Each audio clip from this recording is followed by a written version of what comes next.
Before we open the mic for public comment, I know there's a lot of people that don't want to discuss the non-renewal of the Harmony principle. So, as president of the board, I just wanted to make a brief statement regarding that non-renewal. The renewal of staff members, especially for the year in which they will receive lifetime tenure, is a terribly difficult decision for both the superintendent and the board.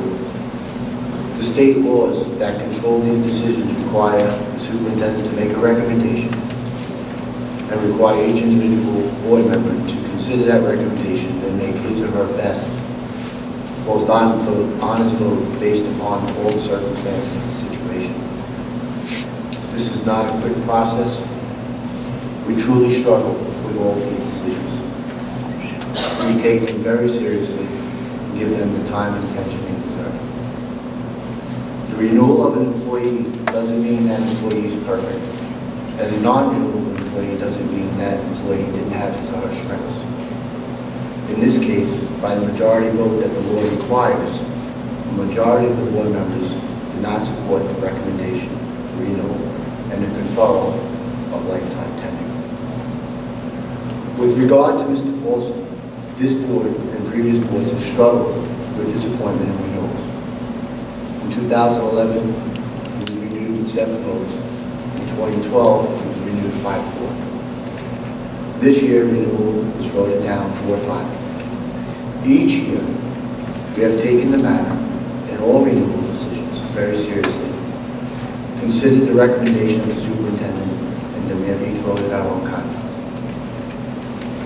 I want to be very clear that this vote is in no way a reflection on Dr. George's expertise, his recommendations, or our respect for him. In fact, what we are looking for in every position in this district is an employee at the level of other new employees that Dr. George has found and successfully recommended to us. Since December 2011, the board has supported virtually every personnel recommendation Dr. George has made, and that is reflective of his expertise and our respect for his judgment.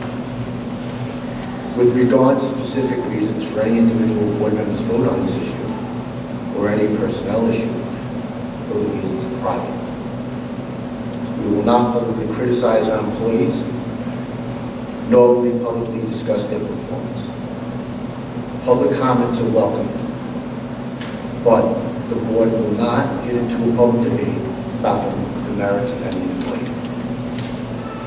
This is not easy for anyone, but I can honestly tell you that each and every board member cast his or her vote with the simple intention of making the school district the best they can.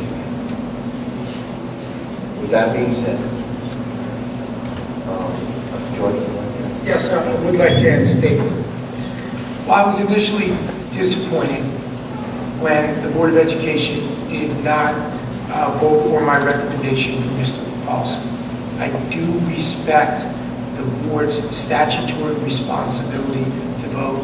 I know they did diligence to this process, and I do believe when you look at the totality of our work over nearly 20 months, you will see that this board has worked collaboratively with each other in the best interest of our students and our school community, and has done a lot to move our district forward. And I am grateful for their support and respect their decision. Thank you. I'd like to add something else to that. I thank you for all coming out. We've got a lot of letters from the community. This is your community. You elected us up here to represent your community, and I'm looking forward to hearing everything you have to say. Thank you.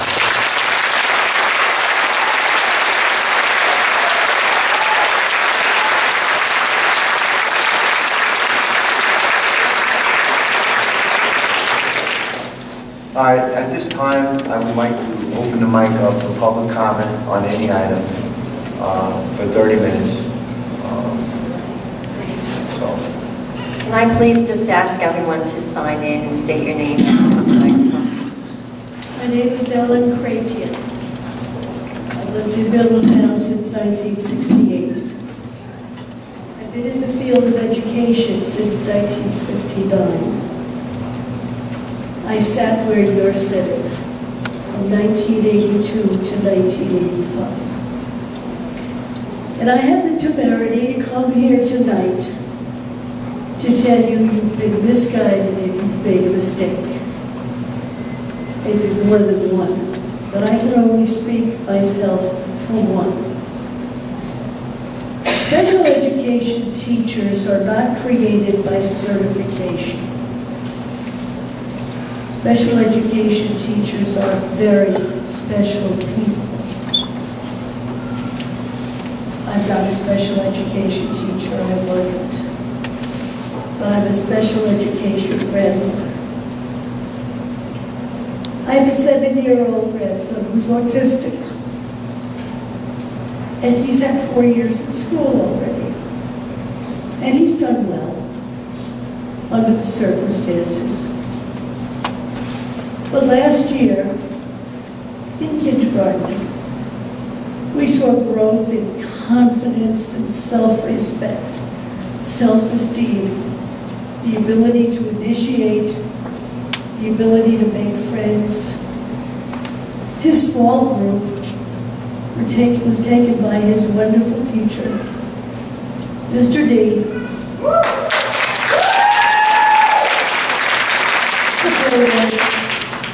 At New Mama School, and they were put into a mainstream group for most activities. He had the images of all kinds of children. He wasn't just seeing mirrors of himself. He had the experience of learning with other children and making friends. He just surprised us totally one night when we were at Chili's and he saw some friends coming down the aisle, friends from his class. Did something he's never done before. He jumped up and greeted them. For those of you who have any idea of what autism is, this is a tremendously forward step. And Mr. Dilbert is the one who gave him that courage. He's been surrounded by women who love him, by teaching women who love him. But it was that man, and I say that as a very dominant female, but it was that man who made the big difference for him. And to hear that anybody would have suggested, and I don't know who, that Mr. D not be given his contract for his 10-year year is heartbreaking. I don't know if my grandson will ever have the chance to have Mr. D or would have again. But I'm thinking of the other children in Middletown. And we have a lot of children in Middletown with special needs. Surprising over the years how it's grown. And when I see a teacher, I figure after all those years in education, I can make a judgment call. I see a teacher as gifted, as dedicated, and as able. And he's not screwed. I can see no excuse, no reason for it. If anybody advised you and you didn't meet their expectations, I will challenge them. Here, now, and anywhere. I am very upset, and I really hope that those of you on the board, and I only know one of you, I know a couple of you by reference from daughters who know you in the community, will rethink this and consider the loss. How many male special ed teachers are there?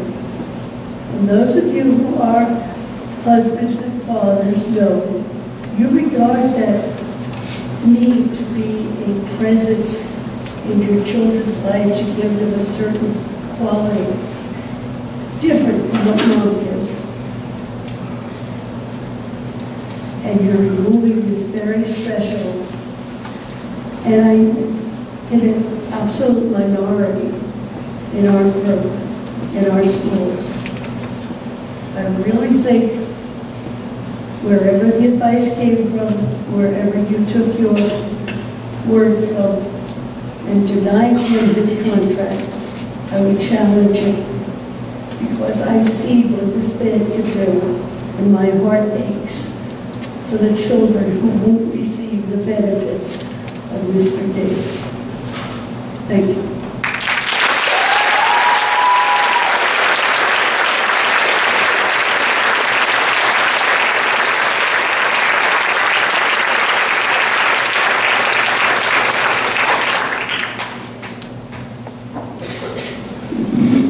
Everyone. My name is Ann Kaufman. I was here last week to talk to you about Mr. Dilbert, and I'm back again. I know that in the past week you've received at least half a dozen emails from parents, I know because they've shared them with me. And I want to tell you something quick. Mr. Dilbert's assignment is unique. The transitional kindergarten program that he has fostered for 3 years is, I believe, the only one in the district, and I've never heard of it outside. The students who go to him spend the morning or first part of the day with him in a self-contained classroom. They spend the afternoon integrated with him and paras into a mainstream classroom. His pupils are the ones who have special needs, like autism. They are capable of functioning in the mainstream, but not yet. And it is his job to foster them along. You've gotten at least, like I said, half a dozen emails from parents. He's also the hockey coach at North. I don't know how many of them have contacted you. But my point is, in his 3 years, there have been 12 pupils who have come through. Not trying to diminish anything, my point is, half of his parents have contacted you. 4 of his students' parents are here tonight to tell you, you need to rethink this. I remember last week, one of you said that one of the things that you have said so often is that evaluations need to matter. Please, look back at his evaluations, look back and see what's going on there, and why all of a sudden, suddenly he's not being given tenure. He has changed lives, he has boosted esteem, he has boosted skills, he has fostered kids who were not going to make it in a regular ed classroom to make it in a regular ed classroom. I know he's only one. He's one of many teachers. And I believe probably before last week, many of you might not have even heard of him more than the name on the list.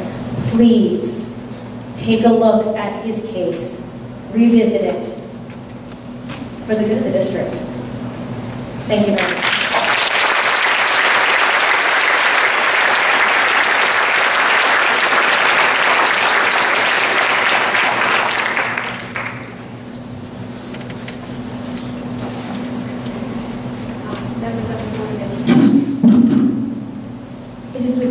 For your office and the tireless work you do in the name of our education community. Excuse me, ma'am. Can you please take me? Oh, yes. I'm Paulette Rubino, teacher at Harmony Elementary School.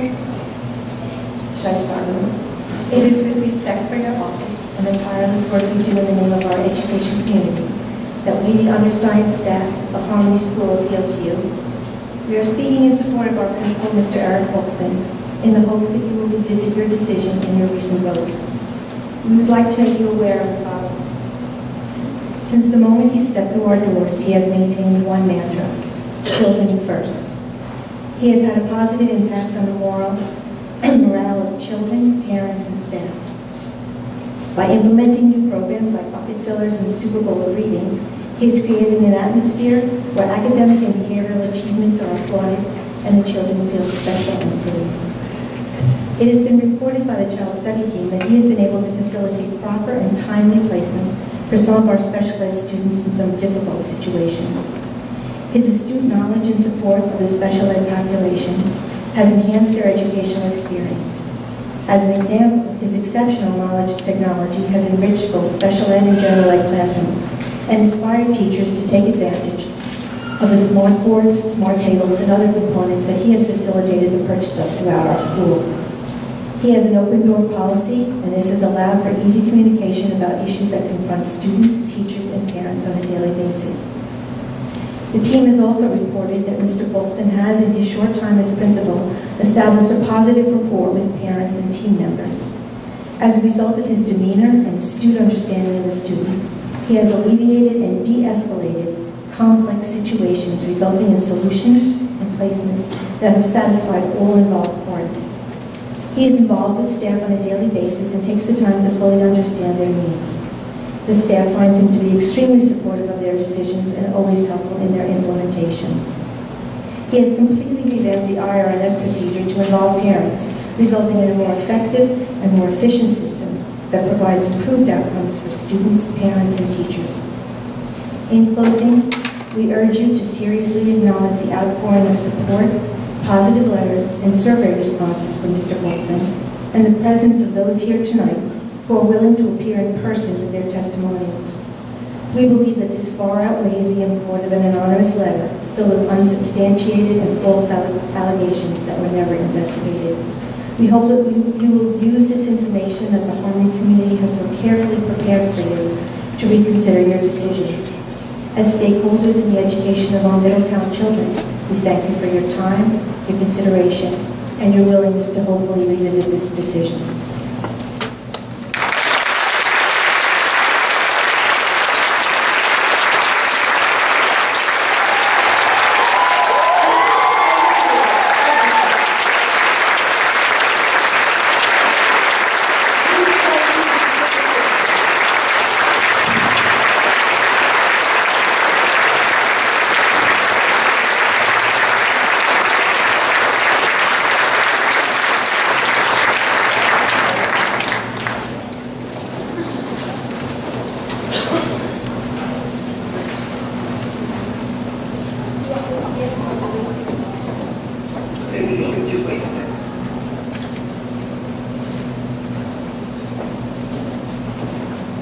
Documentation of what I'm going to say and what you're going to be receiving in a moment.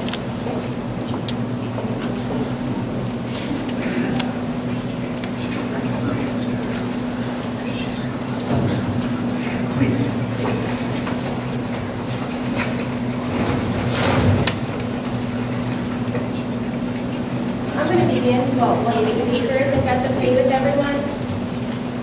My name is Dr. Green. I'm representing the parents at Harmony School. Can you hear me okay? I would talk a little more about it.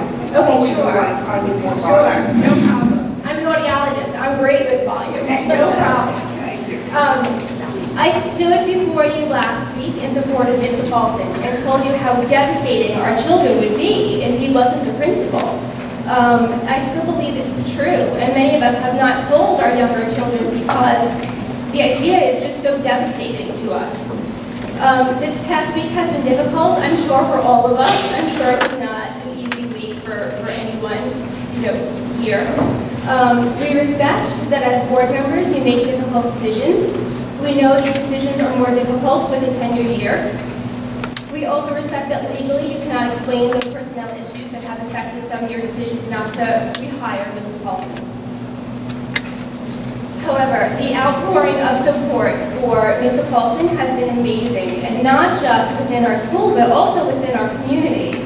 I can honestly say that when I spoke to you last Monday, Harmony was a community, but certainly by Tuesday afternoon, we became a family, and we really just came together.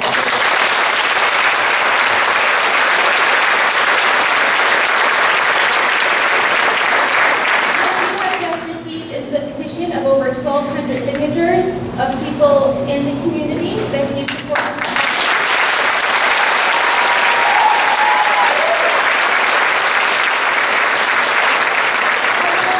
That petition, our online petition that was formed, people could write comments. So you have a lot of really exceptionally kind comments there in regards to Mr. Paulson. In addition, one of our parents created a Google survey so that parents could give their opinion of what they thought about Mr. Paulson in 6 areas, and you have that survey with you. The parents and the teachers of Harmony School did fill that out, and 98% of parents and teachers felt that Mr. Paulson provided a safe and secure learning environment. 98% felt that Mr. Paulson participated and supports all school functions during and after school hours. 98% felt that Mr. Paulson fostered a positive learning culture. 97% felt that Mr. Porton is accessible via email, phone calls, or personal visits. 98% felt Mr. Porton communicates effectively with parents, providing helpful information. For example, emails, phone blasts, PTO meetings, and newsletters. 98% of the parents and teachers felt that Mr. Porton is a visible and positive educational leader in our school. In closing, I would just like to ask for the parents quietly who support Mr. Porton just to stand up and show the amount of support and understanding. I would also like the teachers and the staff of Harmony School to stand up and show your support. And if there's members in the community here that you want to speak with me, you can stand up with your support. That would be wonderful.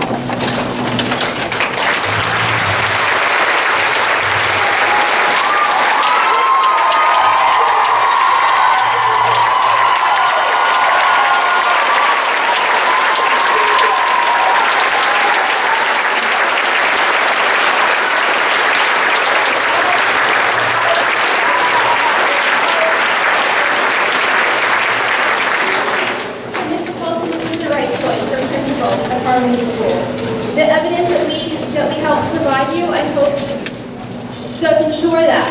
The petition, the survey, the comments from the teachers and the staff, the evaluation from Dr. George, we respectfully request that you revote and reconsider Mr. Porton as president for next year. He truly is the right choice for our children, our school, and our community. And we would love to have him for as long as he will have us.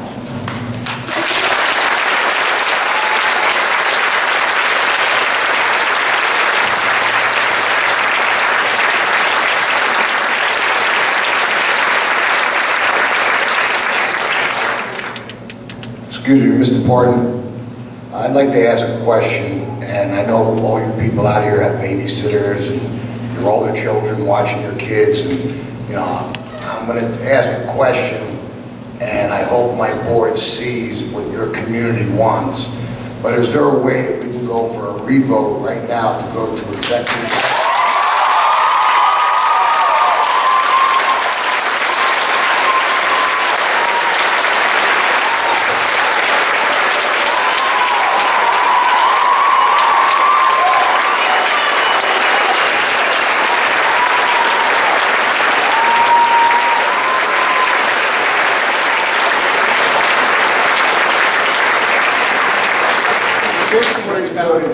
When he does question, you can go into executive session to have this discussion, just like you can go into executive session to discuss any other personnel issue.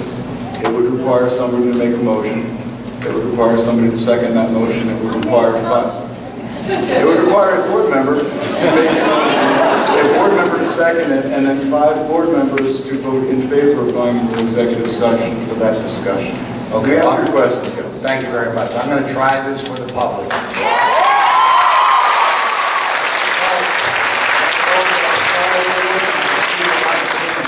By sitting up on this stage, so I'm going to make a recommendation to go in the executive session to speak about this. And I'll second that.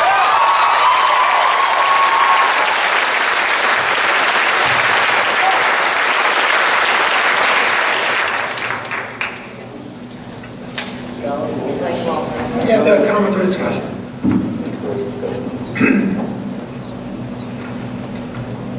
Are you ready? Listen, I know Board of Education is a tough job, and many decisions we make that are unpopular. I've made unpopular decisions, and I've stuck with them because they were warranted, and the merits of the case required that I do that. I'm asking my fellow board members to please understand that not only did Mr. Porton's evaluation warrant had been rehired, we have now heard from teachers, administrators, students, and parents in 1 week organized 1,200 signatures. Now, there is a big issue here, and I'm going to put it out on the table. Boards of Education, they don't like to change their mind when the public comes out, because then it looks like anytime they make a decision, people can come out here and they can carp and we're going to flip. That's not the case. I'll tell you, and I've said it for a number of years, I will make decisions based on the merit of the situation. In this case, I can't find the merit to vote no on this administrator. So what I'm asking for us to do as a board is to show that we have the reflective quality to say, perhaps we relook at this one. I think at least a further discussion. Now, if my board members that voted no on this stand by their vote, I'll respect them, and I'll understand that they have their reasons to reach that decision.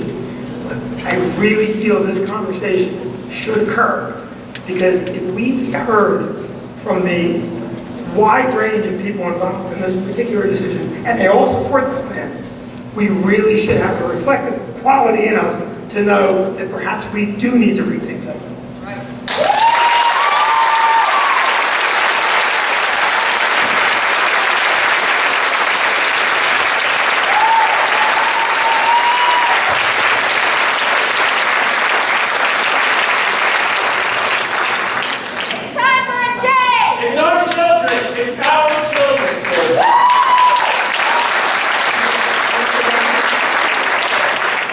I want to make one more comment. I run a company, and within that company, what we do is when we come into some things, and I'm not saying one side of this board is right and one side is wrong. Everyone has their valid reasons. But I got to tell you something, sometimes you can handle things a little bit differently. You can sit down, you can talk to people, you can maybe tell them what you think they did wrong, and come up with a solution to a problem. With Dr. George's recommendation, I think he figures that he can guide this person through his tenured years that everybody's so afraid of in this industry. But I just want to say that because I want to give respect to our board members too. And you know, this is something that we can turn around and say, not one side was right, one side was wrong, but we see what our community wants. And you know what? We're up here, and as a gentleman did say, they're your children. And you have to take your precious, the most precious thing in your life and drop it off in the hands of somebody that you trust. And if you trust him, so be it. If you can work with him.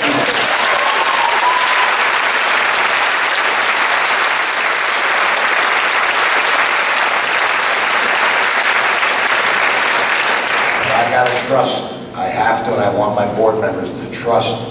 You're taking your kids and giving them to us every day and telling us to trust, you know, you're giving us the trust of your kids.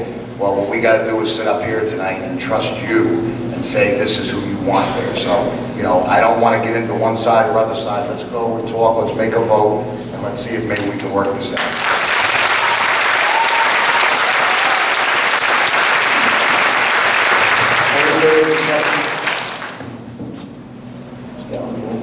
Mr. Bennett? No.